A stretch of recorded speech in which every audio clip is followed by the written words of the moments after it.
Mă numesc Felicia Boșcodeală și împreună cu un colectiv de autori cu o bogată experiență profesională am elaborat manualul de istorie de clasa 6 pentru editura Corint Logistic.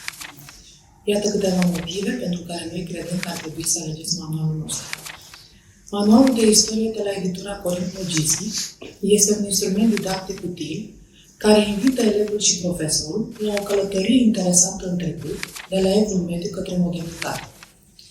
Experiența didactică a autorilor își spune cuvântul în modul în care manualul susține formarea competențelor generale și specifice prevăzute în program. Activitățile de învățare sunt adaptate particularităților de vârstă ale elevilor de clasa 7. Stimulează gândirea critică a acestora și le antrenează creativitatea. Instrumentele de evaluare sunt bogate, sunt utile atât elevilor pentru fixarea cunoștințelor, dar și cadrelor didactice pentru evaluarea pe parcurs și evaluarea sumativă. Manualul este bogat ilustrat, are hărți pentru toate cele 4 domenii de conținut. Informația transmisă este clară și le permite elevilor să se implice în crearea de produse care să le susțină dezvoltarea la mai multe discipline.